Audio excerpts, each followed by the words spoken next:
and welcome to this edition of World at War. I am your host, Jyotsna Kumar. The border between Israel and Lebanon has witnessed daily exchanges of fire between Israeli forces and the Iran-aligned Lebanese militant group Hezbollah since the outbreak of Israel-Hamas war on the 7th of October. Both sides, wary of an all-out war, have for long employed tough talk as part of a mutual strategy of deterrence. But fears of a full-blown war escalated this month after Israeli Prime Minister Benjamin Netanyahu claimed that Israel was preparing for a very intense operation on the border with Lebanon. Hezbollah's chief, Hassan Nasrallah, also threatened a war with no restraint and no rules and no ceilings in case of a major Israeli offensive against Lebanon. Shelling on Israel's northern border has intensified, leading to the evacuation of tens of thousands from both sides of the frontier. United Nations has warned that such a conflict would be potentially apocalyptic. Our next report explores the rapidly escalating conflict. The Israel-Hezbollah conflict, which so far has largely been limited to the border area, is threatening to escalate into a wider regional conflagration. On Thursday, Hezbollah said that it fired dozens of Katyusha rockets at a military base in northern Israel in retaliation for Israel's strikes on southern Lebanon a day earlier. The Shiite Muslim movement claimed 2 other attacks on Israeli troops and positions the same day, including one with drones. Tel Aviv claimed that its Iron Dome air defense system intercepted most of the rockets fired from southern Lebanon. Though the current fighting between Israel and Iran-backed Shiite Islamist movement is still relatively contained, it marks their worst confrontation in 18 years. Their last war in 2006 was a month-long conflict. Widespread damage to buildings and farmlands in South Lebanon and northern Israel narrate a tale of destruction and despair.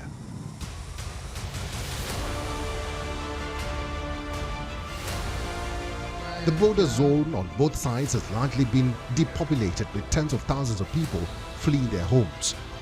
The violence has resulted in deaths of more than 450 people in Lebanon, most of them fighters, but also including at least 90 civilians. Whereas on the Israeli side, at least 15 soldiers and 11 civilians have been killed. Last Sunday, Israeli Prime Minister Benjamin Netanyahu said that the phase of intense fighting against Hamas in the Gaza Strip is coming to an end, which would allow Israel to deploy more troops along the northern border with Lebanon. After the intense phase is finished, we will have the possibility to move part of the forces north.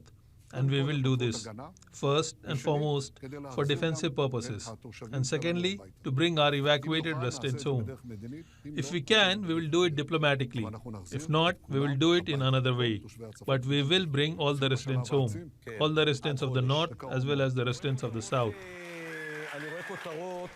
Couple of days later, U.S. Defense Secretary Lloyd Austin, in a meeting with his Israeli counterpart Yoav Gallant, stressed the significance of diplomacy in resolving the escalating conflict. So diplomacy is by far the best way to prevent more escalation. So we're urgently seeking a diplomatic agreement that restores lasting calm to Israel's northern border and enables civilians to return safely to their homes on both sides of the Israel-Lebanon border. The next day, Israeli Defense Minister Gallant, while addressing reporters in Washington, D.C., said that Israel does not want a war with Lebanon, but was capable of sending Lebanon back to the Stone Age. Analysts are of the opinion that it is easier said than done. Hezbollah is much closer to a regular army, boasting a considerable rocket arsenal and even tanks. Not merely a terror organization, the challenges posed by it will be far more potent. That Hezbollah does have much stronger, much heavier warheads on their ballistic missiles that have not been used yet. And so the fear is that if this was to escalate and Hezbollah would unleash its full potential, that the ballistic missiles that were to be used, or that could be used against Israel, would be far more damaging, with massive warheads that would cause the sort of destruction and have an area effect that would be very significant. The United Nations Humanitarian Affairs Chief Martin Griffiths has called Lebanon the flashpoint beyond all flashpoints. A full-scale war between Israel and Hezbollah would be catastrophic, especially for people on both sides of the border. The situation resembles a powder keg. A little spark could end with the whole region up in flames.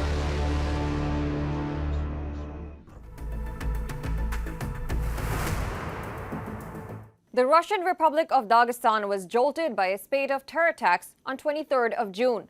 2 synagogues, 2 Eastern Orthodox churches, and a police post in 2 of the largest cities of Dagestan, Derbent and Makhachkala, were simultaneously attacked by armed men on Sunday evening.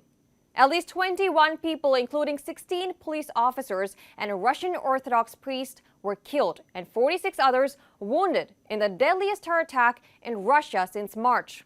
At least 5 of the attackers were also killed in the ensuing gun battle. So far, no group has claimed responsibility for the attacks. But the attack on Christian and Jewish places of worship has given rise to suspicion that the predominantly Muslim region of Dagestan is facing a renewed militant Islamist threat. The Russian authorities, though, have pinned the blame on Ukraine and the West without giving evidence. As Russia focuses its resources to counter threats from Ukraine, has it turned a blind eye to the danger posed by homegrown Islamist violence? Our next report explores more.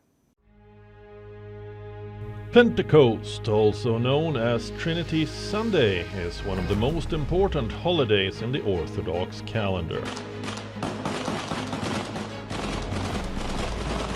But the celebratory mood turned somber on Sunday evening, as gunmen attacked an Orthodox church and a synagogue in the ancient city of Derbent. Around the same time, the insurgents were on a rampage in Makhachkala, the capital of Dagestan and its largest city, targeting a church and a synagogue there as well.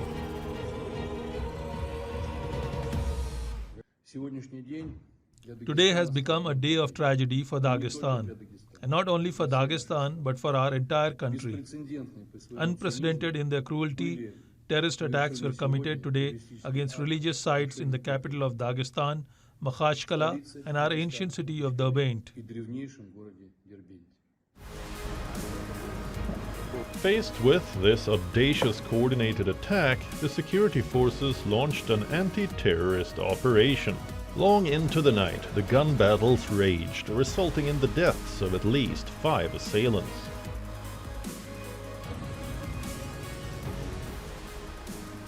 Following the attacks, 3 days of mourning was declared in Russia's North Caucasus region of Dagestan, which borders Chechnya and is one of the poorest regions of Russia. Sunday's attacks came just 3 months after more than 140 people were killed, when gunmen opened fire at a rock concert in the Crocus City Hall in suburban Moscow. It was the deadliest attack in Russia for almost 20 years. Russia had claimed without evidence at the time that Ukraine had a role in the Crocus City Hall attack, despite Islamic State in Khorasan province, which is based in Afghanistan, claiming responsibility for the attack.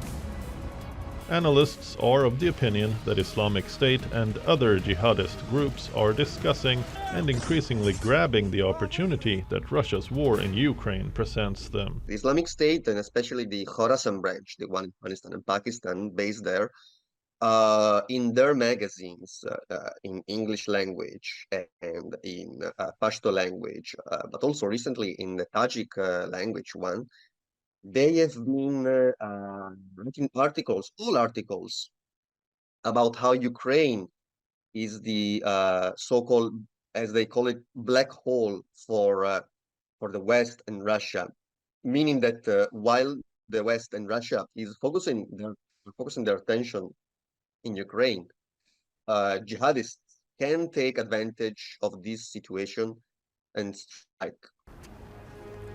Not long ago, Dagestan was a hotbed of extremism in the 1990s and 2000s that had spilled over from neighboring Chechnya. Economic and social issues of high unemployment and rampant corruption were feeding the radical ideas of extremism. Recently, though, Russian security forces appeared to be winning their battle against armed insurgents.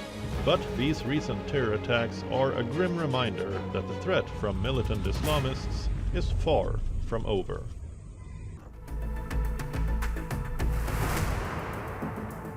The South American nation of Bolivia washed in shock and bewilderment as President Luis Arce thwarted an apparent attempted coup on 29th of June.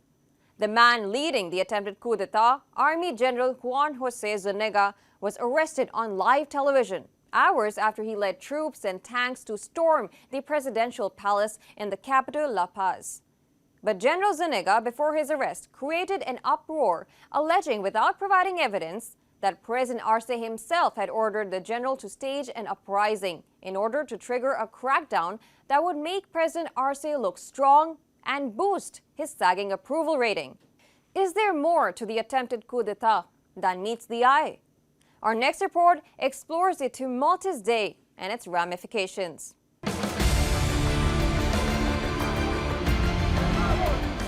On Wednesday afternoon, reviving memories of Bolivia's long and sordid history with coups, troops and tanks rolled into Plaza Murillo, a historic central square in La Paz, where the presidency and Congress are situated.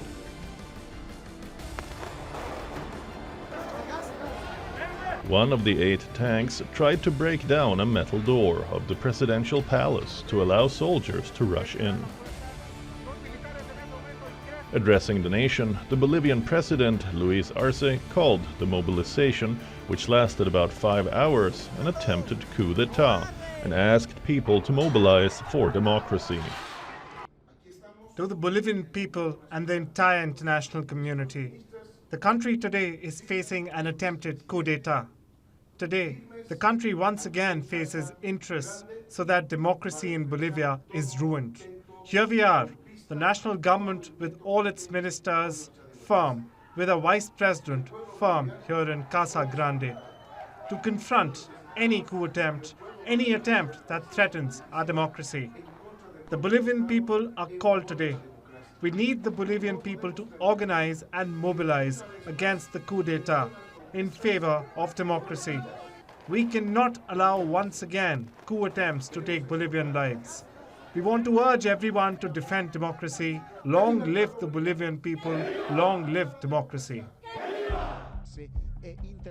A few hours later, soldiers withdrew from the central square and Bolivian police regained control of the plaza.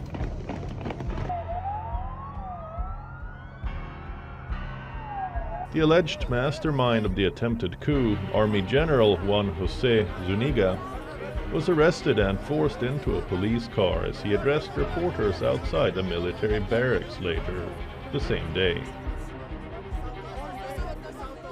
A second senior officer, Juan Ernest Salvador, who was head of the Bolivian Navy, was also arrested the same night. In total, 17 people were arrested for their alleged involvement in the attempted coup. Reportedly, the alleged conspirators had begun plotting in May. A new set of military chiefs were appointed by President Arce after the attempted coup. Speaking to the media before being arrested, General Zúñiga, who was recently stripped of his military command, alleged that President Arce himself had requested him to stage the coup attempt in order to push up his popularity. On Sunday in La Salle College, I met with the president, and the president told me the situation was bad and this week would be critical, that it was needed to prepare something to push up his popularity. And I asked him, shall we take the armored vehicles out? And he said, take them out. Then on Sunday night, the armored vehicles started to go. Zúñiga, appointed by Arce as general commander in 2022, had held high military ranks in his past as well. However, the relationship between Arce and Zúñiga had soured recently, with Zúñiga criticizing Arce in the week leading up to the attempted coup. Criminal action has been initiated against Zúñiga under Articles 121, 127 and 128 of the Penal Code. Zuniga is staring at a maximum possible sentence of up to 20 years in prison. The next day, President Arce refuted Zuniga's allegations of an auto coup, denying any involvement or prior knowledge of the failed coup attempt. First, on the alleged information General Zuniga gave us, not at all. We were never informed of what he intended, even less the mobilizations he conducted, but we were surprised by these facts. He was disobeying and failing to fulfill the orders his Captain General gave him. So how could it be an instruction or planning of an auto coup? Whether Zuniga acted on his own accord or was merely a pawn in the Game of Thrones in the Andean nation is up for conjecture. But the country, which has witnessed dozens of coup attempts since 1950s, surely has a worrying Wednesday.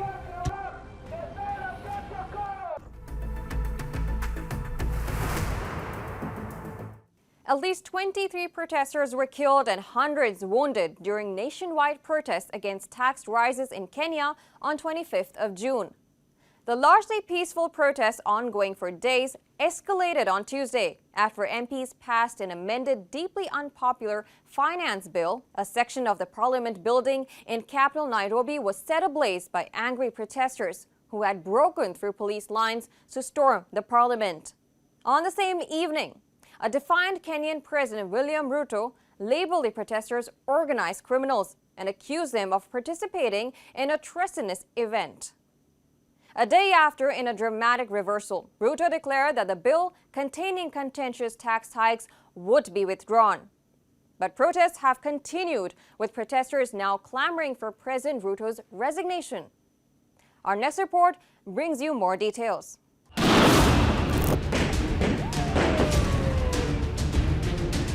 The East African nation of Kenya was rocked by nationwide protests beginning last week, a result of widespread discontent and anger over proposed tax hikes. These protests have largely been organized by young people through social media. Initially perceived to be understanding, President William Ruto's government was caught off guard by the intensity of these protests.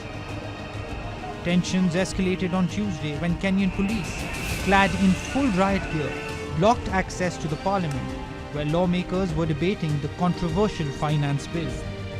They fired tear gas, water cannon and rubber bullets in a bid to disperse hundreds of mainly young protesters. There is no criminality in assembling in the streets. I was there in the morning. I have seen the unprofessional police force. We don't have a police service. They should scrap off that nonsense and call them a police force. They are here brutalizing innocent citizens who are unarmed, who are only speaking because the president has successfully captured parliament. He has successfully captured the judiciary.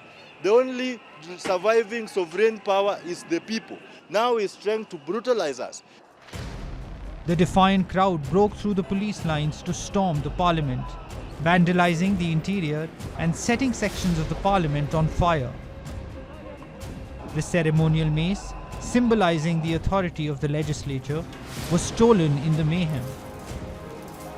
Reportedly, an overreacting police had resorted to live ammunition even before the parliament was breached. I'm here to address you. You must go. Ruto must go. The pandemonium was described as akin to war. In a national address the same evening, President Ruto, condemning the events as treasonous and an unprecedented attack on democracy, vowed to quash unrest at whatever cost. Today, Kenya experienced an unprecedented attack on its democracy, rule of law, and the integrity of its constitutional institutions. An otherwise legitimate expression of the fundamental rights and freedoms of assembly, demonstration, picketing, and petitioning of public authorities by a section of law-abiding citizens of the Republic of Kenya was infiltrated and hijacked by a group of organized criminals. The next day, the Kenya Human Rights Commission condemned Ruto's decision to crack down on the protests, expressing outrage at the killing of protesters by police forces and questioning Ruto's decision to deploy armed forces. It's not protesters who are treasonous. It's Ruto's acts that are treasonous. These killings were further exacerbated by the deployment of the Kenya Defence Forces, KDF. The deployment per the Special Gazette notice the Defence Cabinet Secretary Aden Duale issued is illegal. Article 241 2C of Kenya's Constitution says that National Assembly must first approve such deployment, and this has not happened. There is nothing that justifies the use of live bullets on protesters. But this regime positions snipers to shoot and kill unarmed protesters.